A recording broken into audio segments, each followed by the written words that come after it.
సేమియా ఉప్మా రెసిపీకి కావాల్సిన కొద్దిగా ఆవాలు, కొద్దిగా జీలకర్ర,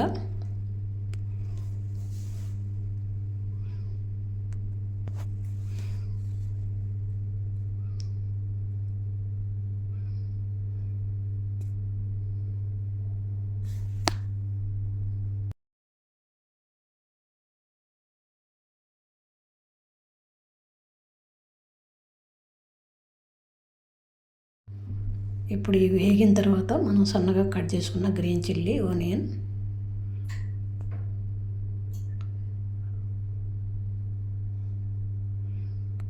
ఇవి కొంచెం బాగా బ్రౌన్ కలర్ వచ్చినంత వరకు వేయించుకోవాలి.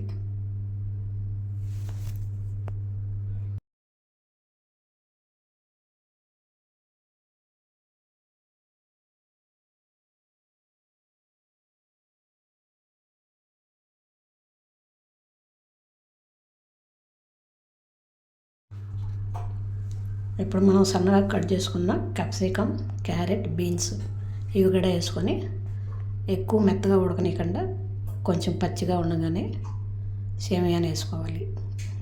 క్రంచీగా ఉంటాయి. మెత్తగా సాఫ్ట్గా పోయినట్టు టేస్ట్ బాగుండవు. కొంచెం పసుపు పొడి,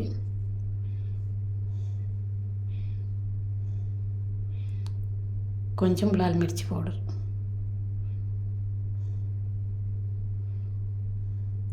ఇవి వేసుకొని కొంచెం పచ్చి వాసన పోయినంత వరకు 2 నిమిషాలు ఫ్రై చేసుకోవాలి. ఇప్పుడు మనం సేమియా ఉడకబెట్టుకునే సేమియాను కూడా వేసుకోవాలి. ఇది కొంచెం చూసేదానికి గట్టిగా ఉన్నది. వేడిందంటే విడివిడిగా పొడి పొడిగా వస్తుంది. ఇలా చేసుకుంటే టేస్ట్ బాగుంటుంది ఉప్మా. చూడండి, ఇలా విడివిడిగా వస్తుంది. కొంచెం గ్యాస్ బంద్ చేసి కలబెట్టుకోవాలి. ఇప్పుడు గార్నిష్ కోసం కొరియాండర్ లీవ్స్ వేసుకోవాలి.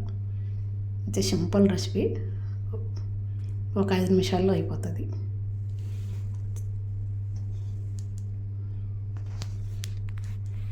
గ్యాస్ బంద్ చేసి కలబెట్టుకోవాలి.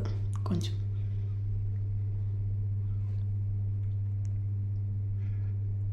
చూడండి, విడివిడిగా ఉంటుంది ఉప్మా.